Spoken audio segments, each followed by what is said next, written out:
할렐루야. 네.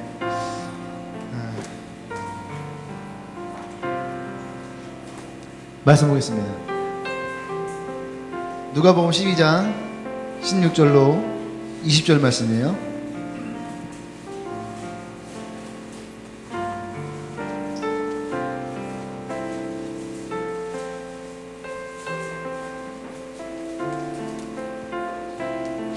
누가복음 12장 16절로 20절 말씀. 제가 한 절, 여러분이 한 절 돌아가면서 봉독합니다. 누가복음 12장 16절로 20절 말씀.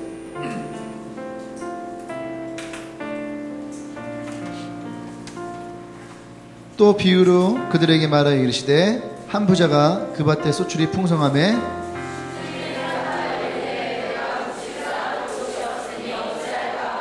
또 이르되 내가 이렇게 하리라. 내 곡간을 헐고 더 크게 짓고 내 모든 곡식과 물건을 거기 쌓아두리라.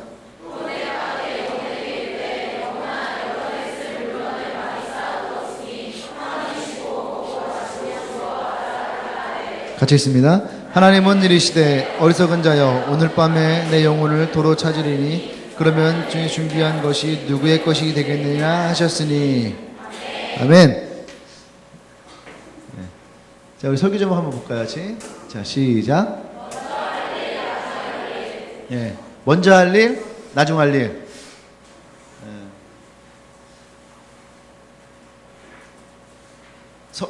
TV에서 그런 게 나왔어요. 서울대학교, 연대, 고대 이렇게 들어간 친구들이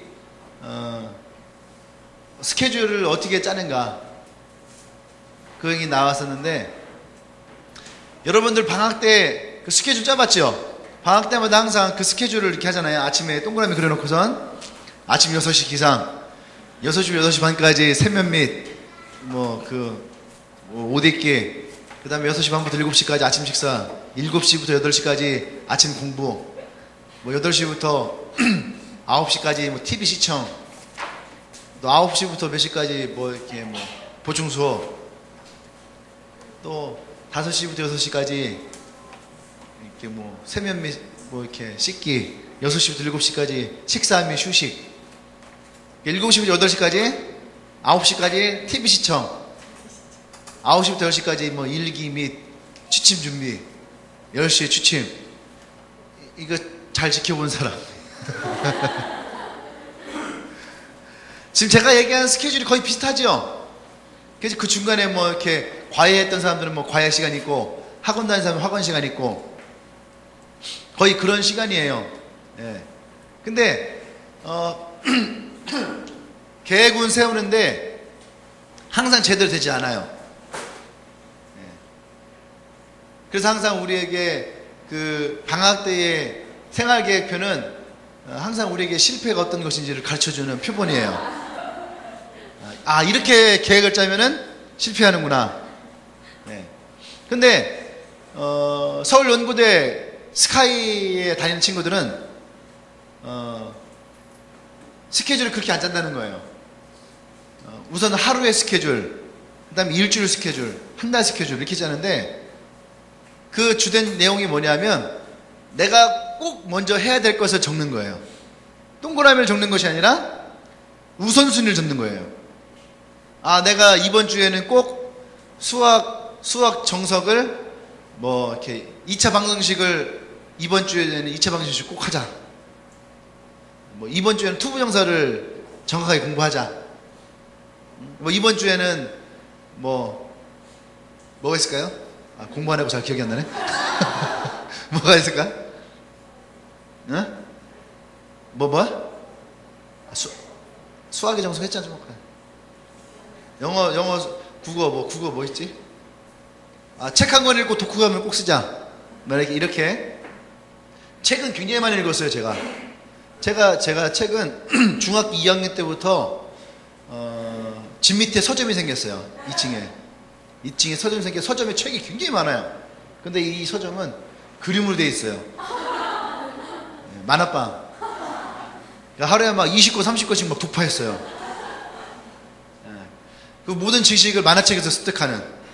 우리 이한이가 아빠를 진짜 닮았어요. 그러니까 은유는 엄마를 닮고 이한이는 아빠를 닮았어요. 그게 뭐냐면 은유 이제 아까 페이스북에 나왔던 강한 용서요 와 이거 이런 거 있잖아. 이거를 저도 모르게 제가 막 흉내를 내요. 강한 용사 여호와 이렇게 막 흉내를 내는데 이한이는 똑같이 그렇게 막 흉내를 내요. 근데 은유랑 엄마는 그걸 똑같은 걸 보고도 그냥 계속 웃기만 해요. 흉내를 내지 않고. 예. 똑같아요. 은유랑 엄마는 막 책에서 지식을 습득을 해요. 근데 이한이랑 저랑은 이한이는 만화 영화에서 습득을 하고 저는 만화책에서 습득을 하고 네. 그런 좀 차이가 있는 것 같아요. 근데 어쨌든 내가 무엇을 할 것인지를 우선순위를 정해놓고 공부한다는 거죠.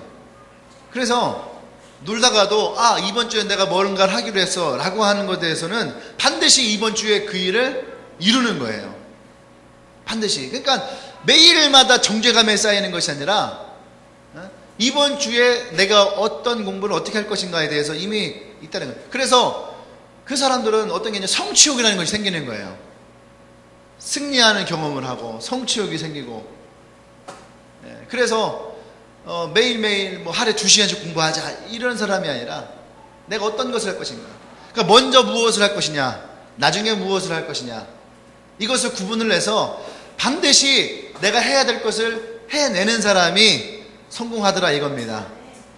그래서 성경도 이것을 정확하게 얘기를 해요. 우리의 인생에 무엇을 먼저 해야 성공할 것이냐, 성경은 이것을 정확하게 얘기합니다. 먼저 그의 나라와 그 일을 구하라.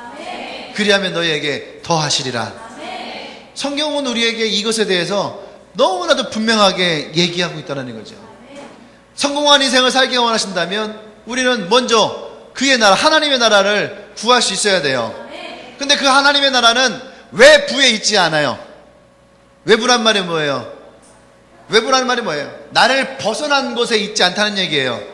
먼저 하나님의 나라는 내 안에서 이루어져야 된다는 얘기입니다. 내가 하나님과 있는 나의 삶이 천국이어야지 되고, 내게서부터 하나님 나라의 복음이 있어야지 되고, 할렐루야. 그것이 내게서부터 흘러 넘쳐나갈 때에, 그때에 우리에게 더 하시는 것을 경험하셔야 됩니다. 그렇잖아요. 여러분 유치하지만 여러분도 마찬가지 아닐까요? 먹을 것이 많이 있어요. 내가 먼저 먹고 나야지 남에게 베풀 수 있는 생각이 떠오르는. 막 먹고 너도 하나 먹을래? 여러분들이 이 생각을 꼭 가지시기 바랍니다. 먼저 그의 나라 의를 구하는 가장 중요한 이유, 그것은 내가 하나님 안에 성공한 인생을 살기 위한 가장 빠른 지름길이다라는 얘기예요. 할렐루야? 네. 그래서 오늘 성경에서는 부자 이야기를 합니다. 이 부자는 자기를 위해서 자기의 먹을 것, 자기의 살 것을 막 쌓아두는 거죠. 네. 아까 이상한 주기도문, 이상한 주기도문, 그거 들으면서 아마 마음 가운데에 찔린 사람들 굉장히 많을 거예요. 찔린 사람. 그 이야기에 이건 나의 이야기인데, 이건 나의 이야기인데 하는 것들이 아마 많이 있었을 거예요. 근데 그 중에 하나가 이 하늘에 계신, 하늘에 오늘 일용할 양식을 내게 주시옵소서라고 하지 마라. 이미 너는 너를 위해서 뱉어질 만큼 준비해 놓은 거 아니냐. 어쩌면 우리는 그런 인생을 살려고 준비하고 있는 거 아니겠어요? 잘 먹고 잘 살려고. 물어보세요. 당신은 돈을 버는 이유가 뭡니까?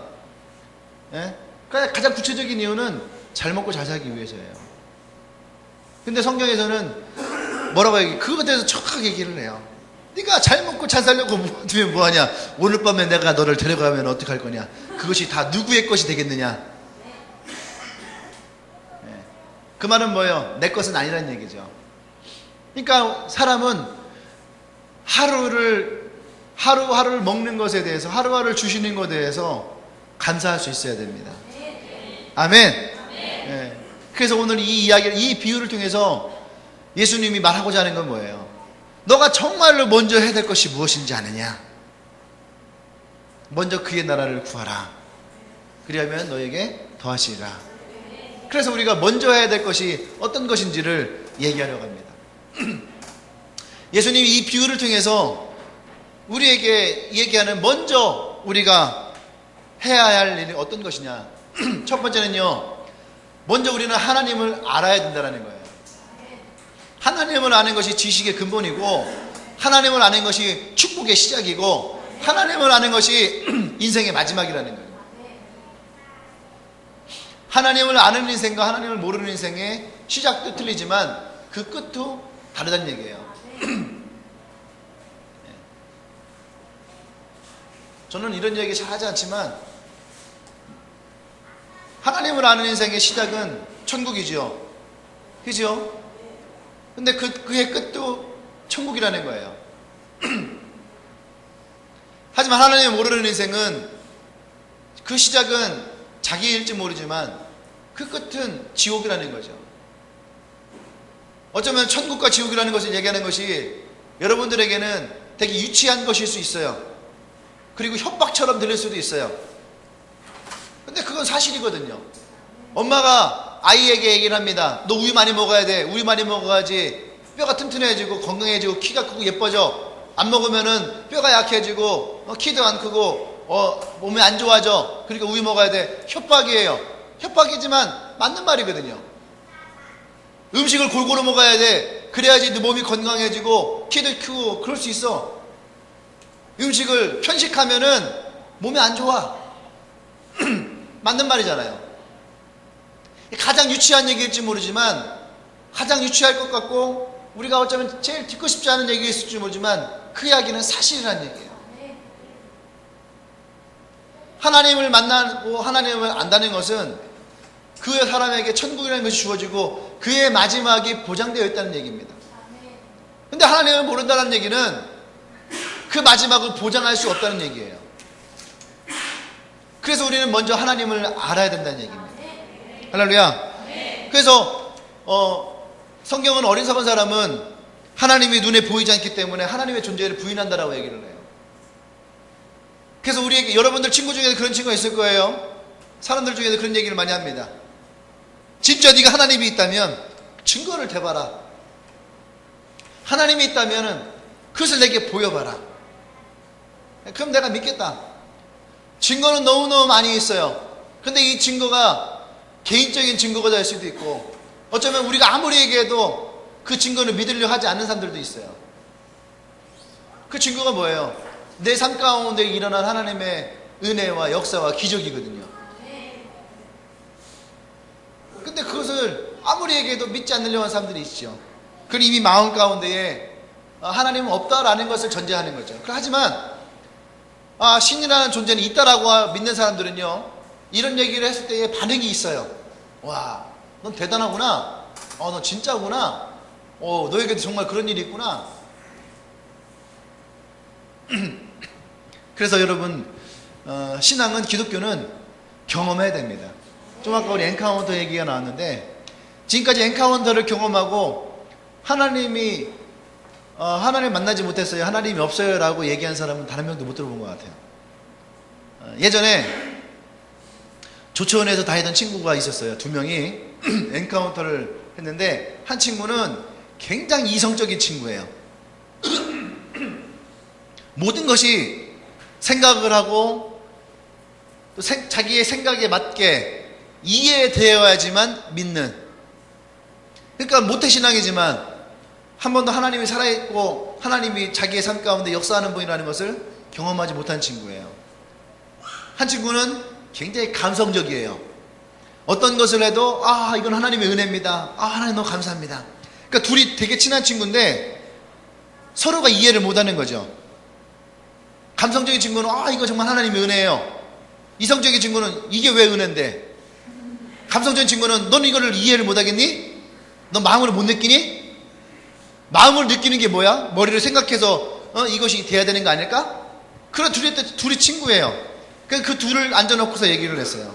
믿음은 이성으로 가는 것도 많고 감성으로 가는 것도 많고, 하지만 분명한 것은 이성으로 가는 사람도 하나님을 경험해야지 되고, 감성으로 가는 사람도 하나님을 경험해야지 된다. 이번 엔카운터가 너희 둘에게 그렇게 하나님을 경험하는 기회가 될 것이다. 할렐루야. 그랬어요.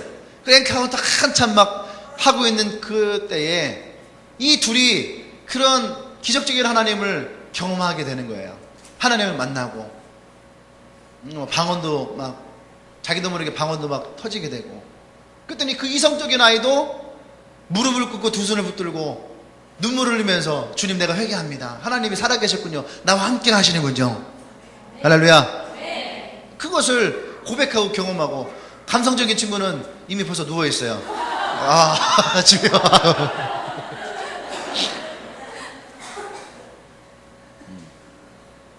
그래서 여러분, 기독교는 하나님을 경험해야 됩니다. 할렐루야. 그래서 누구의 얘기가 아니에요. 내가 경험을 해야 되는 거예요. 뭔가 몸 안에 짜릿하고 이런 것만 있는 것이 아니야. 그것은 나의 이성과 감성과 내 모든 가치관의 변화가 일어나는, 정말로 하나님이라는 분은 살아계시구나. 할렐루야. 네. 우리는 하나님을 다 말할 수 없습니다. 하나님 어떤 분이신지 우리는 다 말할 수 없어요. 하늘을 두루마리 삼고 바다를 먹물 삼아도 하나님의 사랑이 어떤 것인지를 쓰는 것도 다 기록할 수 없더라고 얘기를 하는데, 어떻게 하나님이 어떤 분이신지를 다 얘기할 수 있어요. 근데 가장 보편적인 거 세 가지를 얘기하면, 첫 번째, 성부 하나님은 창조주 하나님이라는 얘기예요.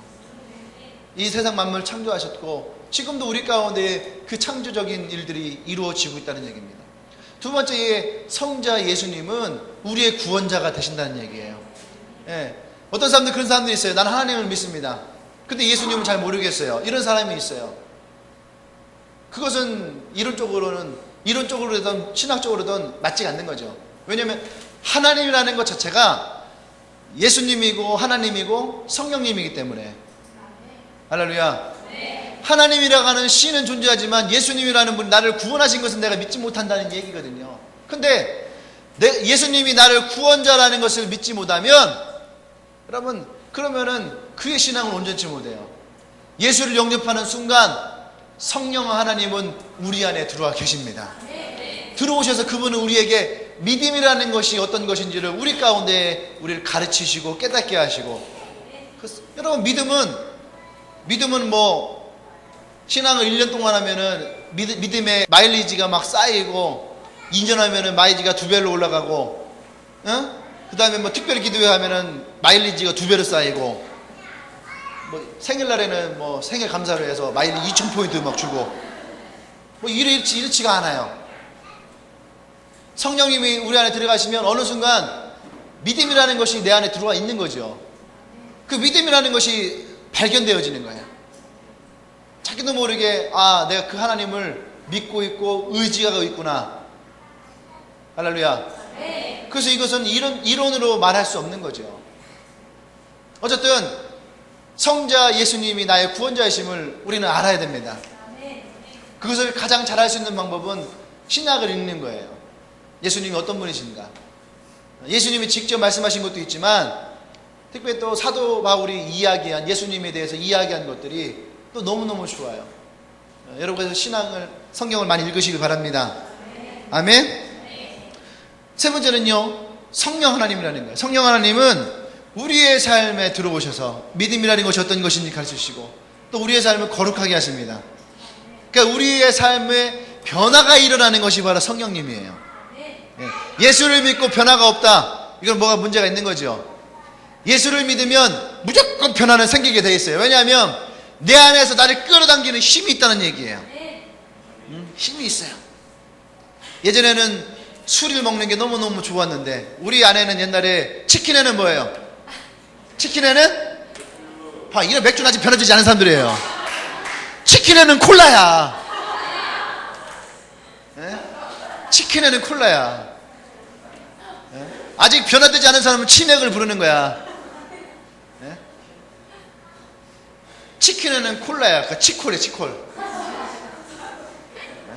변화되지 못한 사람 치맥. 우리 아내는 옛날에 저를 만났을 때 우리 아내는 이제 한참 세상에서 놀고 있던 자매였어요. 놀고 있던 자매. 요새 영화 중에 그 밤의 여왕이라고 나왔다네. 밤의 여왕. 근데 우리 아내는 치킨에는 맥주야. 근데 어느 날 내가 그러는 거야. 치킨을 먹으면 역시 치킨에는 콜라야 그랬더니 속으로 생각했대요. 치킨에가 왜 콜라야? 치킨에는 맥주지.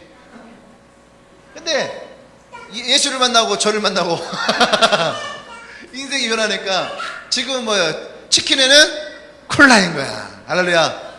여러분에도 치킨에는 콜라로 변화되길 원합니다. 여러분에게 물어봐요. 넌 치킨에 뭐니?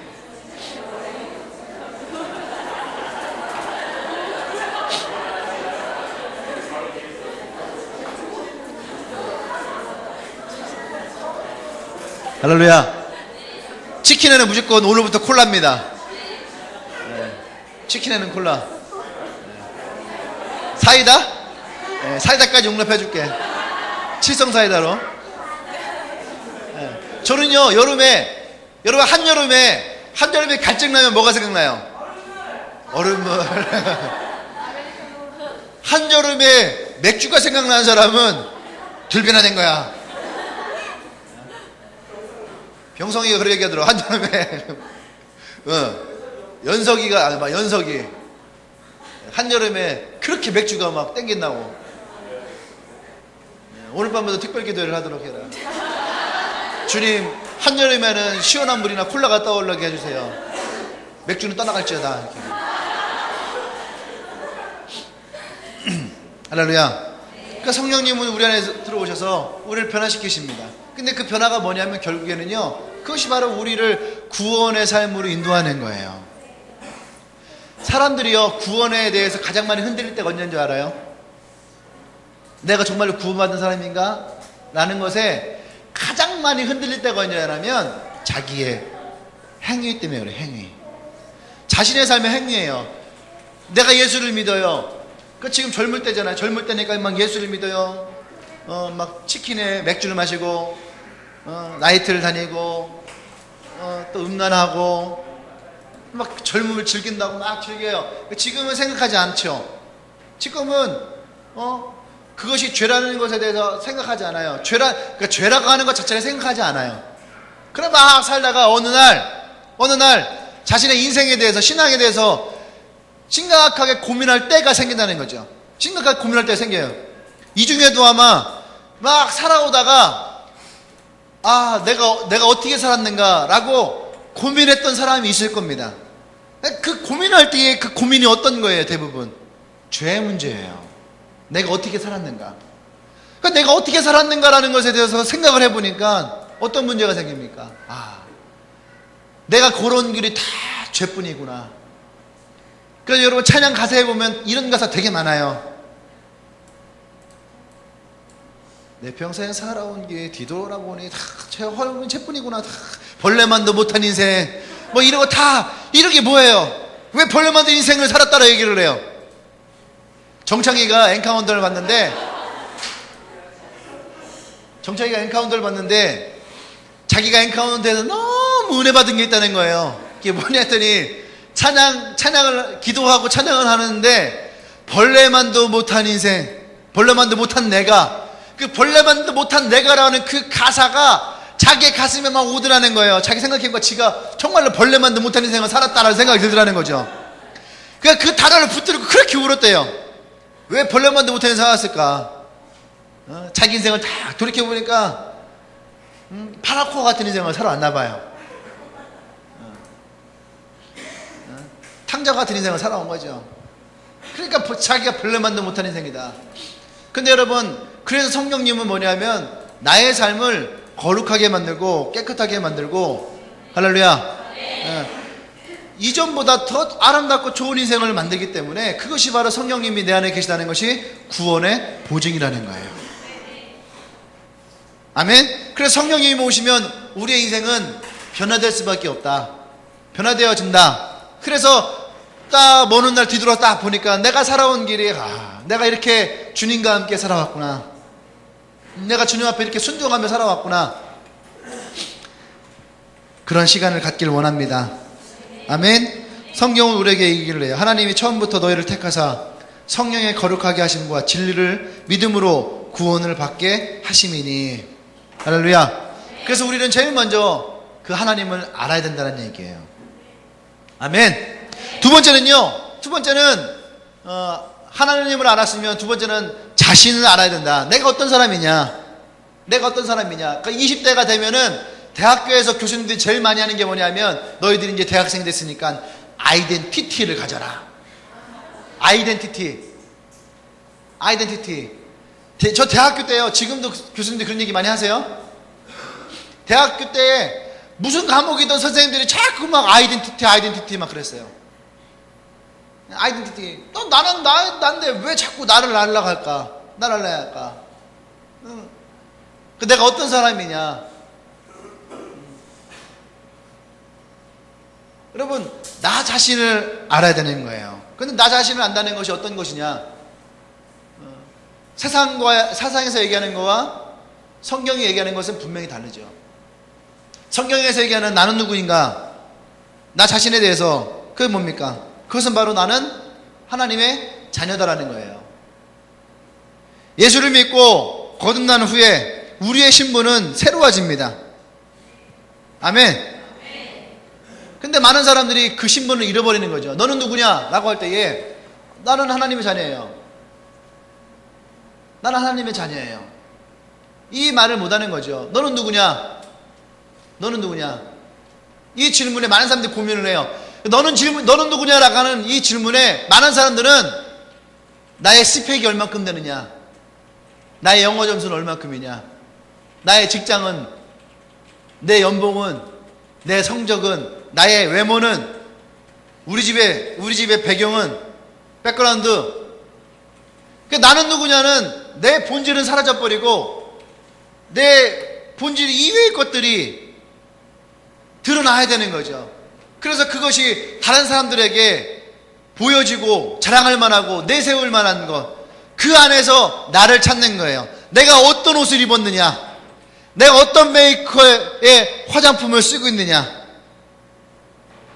그럴 거 아니에요. SK2를 산 친구가 딱 나서 어때? 내 얼굴 좀 달라 보이지 않아? 피부 좋아 보이잖아? 어제까지는 24살, 오늘은 19살. 19살. 그거에서 우리는 자기 안에 어떤 만족을 찾고 그것이 마치 나의 아이덴티티, 내가 누구인 것처럼 얘기를 해요. 나의 신분을 잃어버리는 거죠. 성경은 얘기합니다. 너희가 전에는 어둠이더니 이제는 주의 안에서 빛이라. 빛의 자녀들처럼 행하라. 할렐루야. 네, 여러분들이 어떤 빛의 자녀처럼 해나가는 얘기가 뭐예요? 여러분들이 무엇을 입든 어떤 화장품을 쓰든 어떤 삶을 살든 무엇을 먹든 여러분들에게선 빛의 자녀로서의 빛남이 있다는 얘기예요. 네. 여러분들 어디 있든지 빛나셔야 됩니다. 할렐루야. 그럼 빛의 자녀는 어떤 삶을 살아야 되느냐? 창조적인 태도가 있어야 돼요. 창조적인 태도. 나의 아버지가 창조주 하나님이잖아요. 그렇다면 나에게도 창조적인 태도가 있어야 된다는 얘기예요. 그럼 창조적인 태도는 뭐냐? 보세요. 어떤 사람이 창조적인 사람이냐? 어떤 사람이 창조를 많이 하고 어떤 사람이 발명을 잘합니까? 긍정적인 사람이에요. 긍정적인 사람이고, 그 다음에 그런 사람들은요 적극적인 태도를 가져요. 새로운 것을 찾아내고 새로운 것을 발견하는 사람들 중에서 부정적인 사람은 없어요. 생각해봐요. 어떤 사람이 저 밀림 속에는 앙카의 문명이 분명히 있을 거야 라고 생각을 하잖아요. 있다라고 생각하는 사람들은요 그곳에서 그것을 찾아내기 위해서 많은 노력을 합니다. 적극적이죠. 근데 부정적인 사람은 거기에는 절대 없어. 가지도 않죠. 그러니까 창조적인 사람은 긍정적인 사람이에요. 두 번째는 이 긍정적인 사람은요 적극적이에요. 여러분들이 하나님의 빛의 자녀라면, 하나님의 자녀라면 여러분 안에 창조성이 있어야 돼요. 남들과 다른. 그래서 적극적이어야 되고 긍정적이어야 되고. 할렐루야. 하지만 반대로 부정적이고 파괴적인 태도는요 자신의 삶을 파멸로 이끕니다. 아까 우리 사모님이 얘기했잖아요. 언어로 가는 거. 성경을 잘 보시면은 언어, 혀의 권세 많은 얘기를 해요. 언어라는 것은 결국에는 뇌에 있는 신경이 몸 안에 있는 모든 중추신경에게 신호를 전달한다는 거죠. 그러니까 말하는 대로 그것이 반응한다는 거예요. 이미 성경에서는 기록되어 있는 것들을 21세기에 들어서 과학이라는 것이 그것을 증명해내고 있던 거죠. 여러분들이 말해보십시오. 피곤하다. 난 피곤해. 하면 그 사람은 그냥 몸이 피곤해져요. 그런데 여러분들이 기쁘다. 행복하다. 에너지가 난다.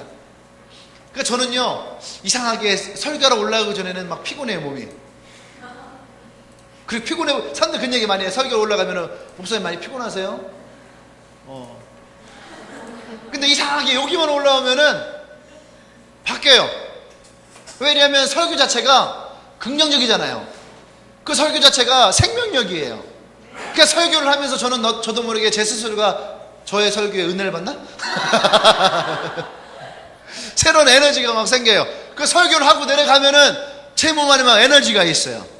설교를 하면 피곤할 것 같죠? 아니에요. 설교를 하고 나면 에너지가 있어요. 제가 집회를 하잖아요. 집회를 막 4시간, 5시간을 집회를 하고 집에 들어가요. 그러면 막 12시, 1시 막 돼요. 그러면은 피곤하잖아요. 그러면 바로 막 쓰러져 자야 되는데 그렇지 않아요. 몸 안에 에너지가 막 있는 거예요. 그래서 새벽 2시, 3시까지 잠을 못 자요. 몸 안에 에너지가 막 있으니까. 이 에너지가 온몸을 막 돌고 있는 거예요. 그게 에너지예요. 할렐루야. 근데 아무것도 안 한 날 보세요. 아무것도 안 하고 집에 그냥 이런 애들 보세요. 어때요? 밤 되면 더 피곤해요. 그냥 자기도 모르게 또 자요. 여러분, 긍정적이라는 것은 되게 중요한 거예요. 특히 신앙인들에게 긍정이라는 것은 너무너무 소중한 거예요. 교회를 다니면서도 부정적인 사람들은 신앙에 전혀 재미가 없어요. 그리고 그런 사람들에게는 하나님의 역사와 기적이라는 것이 일어나지 않아요. 내가 수요일 날에 설교했잖아요. 믿음이라는 것이 무엇이냐? 믿음이라는 것은 내가 하나님 앞에 구하고 바라고 얻기를 원하는 게 있는 거예요. 아멘? 그것이 없는 사람은 믿음이 없는 거예요. 하나님이 내게 이것을 주실 것이다. 하나님이 나의 기도를 응답하실 것이다. 하나님이 이것을 내게 허락하실 것이라고 하는 믿음이 있어야 돼요. 근데 그것이 없는 사람에게 믿음이 없는 거예요. 왜요? 하나님에 대한 기본적인 믿음이 없는 거예요. 하나님이 주실 거란 믿음이 없는 거야. 기도해봤자 소용없어. 안 줄 거야. 하나님은 안 주실 거야. 그런 사람들에게는 보세요. 조그마한 의심에도 하나님이 역사하지 않는다고 하는데 아예 그것을 부정해버리는데 어떤 역사가 일어나요? 어떤 사람들 그런 얘기를 할 때 저한테 목사님은 하나님이 되게 사랑하시나 봐요. 왜? 아니 목사님 기도하면 하나님이 기도를 잘 들어주시는 것 같아요. 맨날 목사님 나와서 기도 응답 받은 얘기 되게 많이 하잖아요. 그럴 수밖에 없어요. 저는 항상 바라거든요. 하나님한테 항상 주실 거라고 하는 믿음에 흔들리지 않아요. 주실 거라고 하는 믿음을 항상 가지고 있어요. 그리고 주실 때까지 기다려요.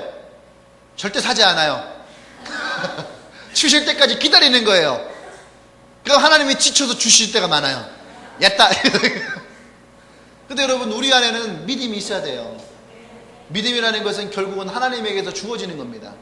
축복도 주어져야 되고요. 구원도 주어져야 되고요. 선물도 주어져야 되는 거예요. 그래서 보세요. 주님은 우리에게 주시겠다라고 하는 말씀을 성경 가운데서 너무너무 많이 하십니다. 그럼 우리는 어떻게 해요? 감사합니다 하고 많은 것을 받을 준비가 되어야지 돼요. 할렐루야? 네. 많이 말씀하십시오. 긍정적인 자녀가 되십시오. 네. 마지막 세 번째는요, 우리는 이웃에 대한 관심을 가져야 됩니다. 하나님을 알고 내가 누군지 알았다면 우리는 세 번째로 이웃에 대한 관심을 우리는 가져야 돼요. 이웃에 대해서 우리는 회복해야 됩니다. 그저껜가 마트를 갔어요. 아줌마들이 막 얘기하는데 이게 뭐 이렇게 야채를 사냐고 지나가는 아줌마들 막 얘기를 해요. 아유, 요즘에는 사람들이 막 몰라. 옆집에 누가 사는지도 모르고 앞집에 누가 사는지도 모르고 근데 뭐 어떻게 그거 알겠어. 아마 무슨 일이 있었나 봐요. 그래서 요즘에는 앞집에 누가 살고 옆집에 누구 사는지 서로 관심이 없다는 거예요. 이웃에 대해서. 그 생각을 해봤어요. 저희도 저희도 모르겠더라고요. 윗집 누가 사는지 아랫집 누가 사는지 옆집은 알아요. 왜냐? 엘리베이터를 타면서 왔다 갔다 만나니까 인사하잖아요. 하지만 여기서 이웃을 알라는 얘기는 그런 얘기 아니잖아요. 우리말에 먼 친척보다 가까운 이웃이 낫다. 그래서 우리말에 이웃사촌이 있잖아요. 그러니까 우리도 마찬가지예요. 은유이한이에게는 따지고 보면은요, 친척이 굉장히 많아요. 저의 사촌들, 나의 조카들 굉장히 많이 있어요. 거의 우리는 보통 셋은 낳는 것 같아요.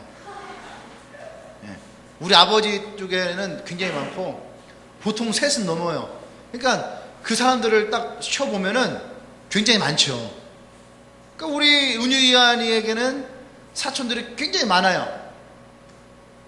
근데 아는 사람은 극소수고 모르는 사람은 대다수예요. 근데 은유이한이에게 물어보세요. 너는 삼촌이랑 이모가 많아? 그러면은 은유이한이는 삼촌 이모가 굉장히 많아요. 누구예요? 그치, 여러분들이에요. 그 은유이한이가 학교에서 자랑할 수 있는 가장 유일한 자랑거리가 하나가 뭐냐면 이모 삼촌들이 많다는 거야. 그리고 우리 은유이한이에게는 필요 없는 게 있어요. 필요 없는 게 뭐냐면은 돈이에요. 그냥 보면은 이모 씨가 배고프면은 이모 배고파. 이모들이 네 돈 갖다 네가 사 먹어. 이런 이모가 없어요. 이모들이 배고파? 뭐 먹어? 빵 사줄까? 맨날 가서 빵 사주고, 이모 나 뭐 음료수 먹고 싶어. 한번 딱 가서 음료수 사다 주고. 이런 이모 삼촌이 어디 있어요? 예? 그 은유이한이 항상 얘기해요. 너네는 진짜 행복한 거라고. 어디에 그렇게 이모 삼촌들이 많아갖고 니네가 먹고 싶으면 먹고 싶은 거, 갖고 싶으면 갖고 싶은 거 다 사주지 않냐고. 그 이 아이들은요, 여러분들을 진짜 가족으로 생각을 해요. 진짜 가족으로 생각해요. 성경에서 우리에게 얘기하는 이웃을 내 몸과 같이 사랑하라 이야기가 바로 이런 거라고 저는 생각을 합니다. 나의 이웃이 정말로 나의 가족과 같이 느껴지는. 아멘? 나도 여러분들을 남이라고 생각해 본 적이 한 번도 없어요. 나의 가족이다. 저는 그렇게 생각을 하거든요. 그러니까 여러분들이 뭐 하나 했을 때도 그것 때문에 기쁘고 그것 때문에 아프고 그래요. 왜? 우린 영적 가족이라는 거잖아요. 영적 가족도 가족이잖아요. 삼성만 우리 가족은 아니잖아. 안 그래요? 그 셀도 여러분을 가족이어야 되는 거예요. 그래서 함께 기뻐해주고 함께 슬퍼해주고. 어떤 사람들은 이 사람들 왜 나를 위해서 울지? 왜 내일에 기뻐하지? 아직 그건 패밀리십이 형성이 안 되는 거죠. 가족은 함께 기뻐하고 함께 좋아하는 거 아닌가요? 그죠? 그래서 나의 친구와 나의 이웃이 내 가족과 같이 되어져야 된다는 얘기입니다. 성경에서 내가 진실로 너에게 이르노니 내가 여기 내 형제 중에 지극히 작은 자 하나에게 한 것이 곧 내게 한 것이라. 이 말은 뭐예요? 옆에 있는 사람이 보잘것없는 사람이지만 이 사람에 대해서 내가 예수님 대하듯이 사랑하고 섬길 때에 그것이 바로 예수님에게 한 것이다 라고 성경은 얘기를 합니다. 또 성경은 우리에게 얘기를 합니다. 내가 너희를 사랑한 것 같이 너희도 서로 사랑하라. 할렐루야. 이것이 새 계명이다 라고 얘기를 해요. 우리에게 하나님을 믿으려면 분명히 10개의 십계명을 우리 믿어야 되거든요. 근데 10개의 십계명에 주님이 우리에게 새롭게 말씀하신 새 계명이 뭐냐면 너희가 서로 사랑해야 된다는 얘기예요. 하나님을 향한 나간 것이 있다면 너희 안에는 너희의 이웃을 서로 사랑할 수 있는 마음이 있어야 된다는 것입니다. 아멘. 그래서 우리가 이 계명을 주께 받았나니 하나님을 사랑하는 자 또한 그 형제를 사랑할지니라. 그러니까 하나님을 사랑한다 하고 나의 이웃을 사랑하지 않는다면 그 사랑은 진실한 사랑이 아니라는 얘기예요. 이 시대에 한국교회가 가장 많이 욕을 먹고 한국교회 사람들이 손가락질하는 가장 큰 이유는 뭐냐면 교회가 폐쇄적이라는 얘기를 많이 하고 교회는 자기들밖에 모른다고 얘기를 하고 교회는 사랑이 없다라고 얘기를 하는 거죠. 근데 그것은 모든 교회가 그렇지 않지만 교회인으로서 그런 이야기가 나온 것에 대해서는 일말의 책임은 있다는 얘기입니다. 우리는 나의 이웃, 나의 형제들을 단순하게 교회로 데리고 올려가는 목적으로 갖는다면 이 말이 나올 수밖에 없는 거예요. 목적과 수단밖에 되잖아요. 보세요. 전도단체 한다고 사람들을 막 데리고 가죠. 프라이팬을 주고 냄비를 주고 막 선물을 안겨주고. 근데 그런 사람들이 가서 뒤에 가서 뭐라고 하는 줄 아십니까? 아, 교회는 우리를 목적으로 이용하는 수단밖에 되지 않는다. 기껏 그 자리에 앉혀놓고서 먹을 거 좀 주고 말이지, 선물 하나 주고 말이지, 그것을 막 살아간다고 얘기를 하고. 요즘 사람들은 그것을 그렇게 좋아하지 않는다는 얘기예요. 그 사람들은, 이 시대의 사람들은 진실한 마음을 얻기를 원하네요. 그러니까 여러분 보세요. 여러분 주위에 진짜로 선물이 아니라 진심으로 그 사람들을 위하고 사랑하고 섬겨줄 때에 비로소 야, 너는 진짜 교회 다니는 사람 같아 라는 얘기를 많이 합니다. 아, 당신은 뭔가 다른 교회 다니는 사람들과는 틀린 것 같아. 그런 얘기 많이 하지 않나요? 내가 신앙생활을 열심히 하면은 사람들이 그렇게 얘기를 해요. 당신은 다른 교인들과는 틀린 것 같아요. 다른 교인들은 어떻단 얘기예요? 이렇지 않다라는 거잖아요. 자기가 경험했던 사람들이 이렇지 않다는 얘기잖아요. 욕은 욕대로 하고, 나쁜 짓은 나쁜 짓대로 하고. 그래서 그런 얘기 하잖아요. 결혼할 때에 피해야 될 것 중에 하나가 뭐예요? 시어머니가 권사인 분들. 시어머니가 권사는 피해라. 이게 있다는 거예요. 기독교인들 안에도. 그게 뭐냐면 잔소리가 많고 이중적이라는 거죠. 교회에서 어머 목사님 이러고 집에서는 막 며느리한테 대하는 게 틀리다는 거예요. 그래서 권사인 엄마, 제 시어머니를 피해라. 이게 덕목이 있다는 거예요. 사실 그렇지 않아야 되는 거잖아요. 권사님들이라면 오히려 더 사랑이 많고, 실제로 안 그런 권사님이 많아요. 좋으신 권사님이 너무너무 많은데 몇몇 권사님들 때문에 말하기 좋아하는 사람들이 이렇게 얘기를 해서 그렇지 원래는 좋은 분들 많아요. 우리 엄마도 권사님인데 좋으시거든요.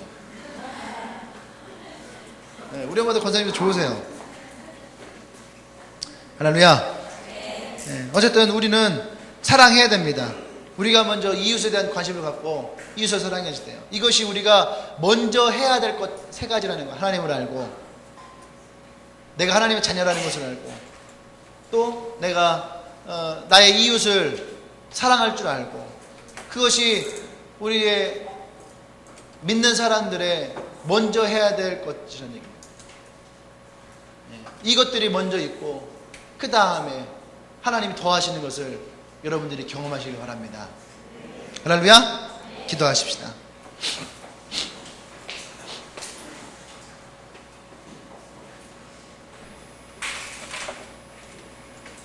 오늘 성경에 나오는 이 부자 이야기는 조금밖에 하지 않았지만, 보세요. 부자는 하나님을 알지 못합니다.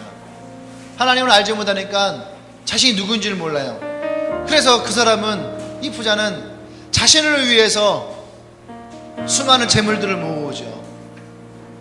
그런데 예수님은 그 사람에게 얘기를 합니다. 네가 그렇게 모았지만 오늘 내가 데리고 간다면, 오늘 내가 너를 이제 이 땅에서 불러간다면,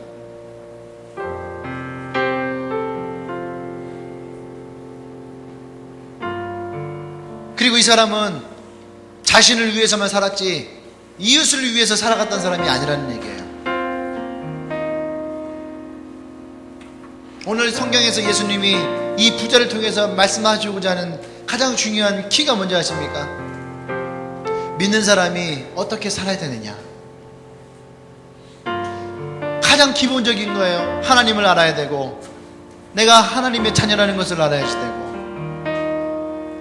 그런 사람은 이웃을 사랑할 수 있어야 되고, 그 이웃을 내 몸과 같이 사랑할 수 있어야 된다는 거죠. 그때야 비로소 이 사람이 진정으로 거듭난 하나님의 자녀라는 것을 알게 됩니다. 그때에는 주님이 어느 때라도 우리를 불러가셔도 우리는 기쁨으로 그 주님을 따라갈 수 있죠. 여러분들 한번 살펴보십시오. 나는 지금 무엇을 먼저 하고 있는가? 나의 스펙을 개발하는 것이 우선인가? 나의 인생을 즐기는 것이 우선인가? 나만을 위해 살아가는 것을 가장 중요한 것으로 두고 있는가? 먼저 그의 나라와 그 의를 구하라, 이 말은 그저 성경에 쓰여져 있는 말인가? 우리 함께 시간 기도할 때에 주님, 내가 먼저 구할 것을 깨닫게 하여 주십시오. 내가 먼저 하나님을 알고 예수를 알고 그리고 나의 이웃을 알기를 원합니다. 내 안에 그 마음을 회복시켜 주십시오. 내 안에 그 마음을 더 풍성하게 하여 주시옵소서. 내가 그렇게 하나님 앞에 나가게 하여 주시옵소서. 이 시간 그렇게 주님 앞에 이제 기도하며 나가십시다. 함께 기도하겠습니다.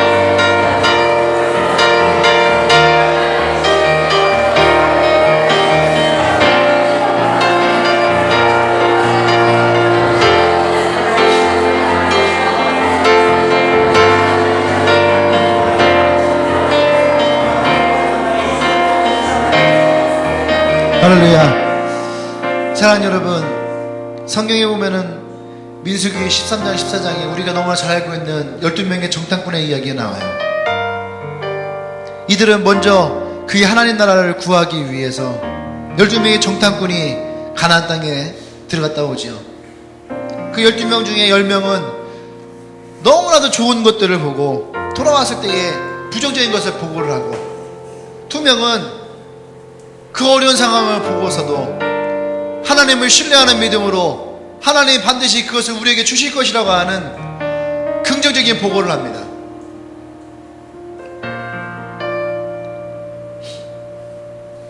그 10명에게 동조했던 그의 민족들은 끝끝내 하나님의 나라를 볼 수 없었고, 긍정적인 보고를 했던 2사람은 그의 후손들을 데리고 마침내 하나님의 나라를 그 땅에서 이루는 것을 그들은 보게 되죠.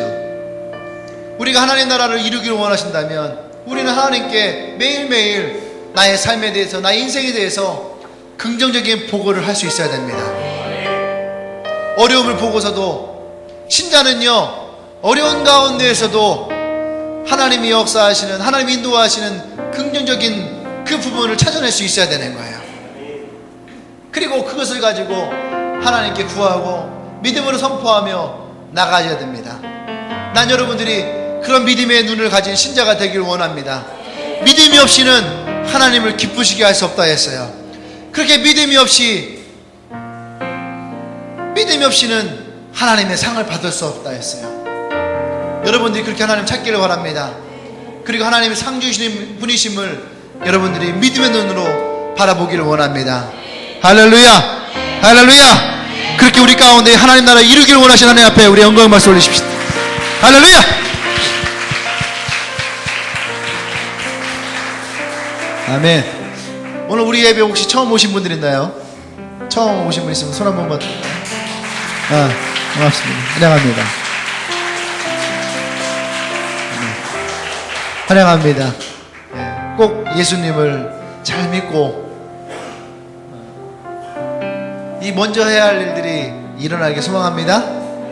우리 다 같이 일어나세요. 제가 마지막 기도하고 축도하고 마치도록 하겠습니다. 하나님 감사합니다. 또 예배 가운데에 또 우리 새로운 형제를 이곳으로 인도해 주니 감사합니다. 하나님께 축복하여 주시고 저 인생 가운데에 예수님이 인도하시는 그 은혜를 경험하게 하시고, 먼저 하나님을 알고 또 하나님의 자녀임을 고백하고 또 그의 삶 가운데에 하나님의 축복이 더 풍성하게 거하기를 원합니다.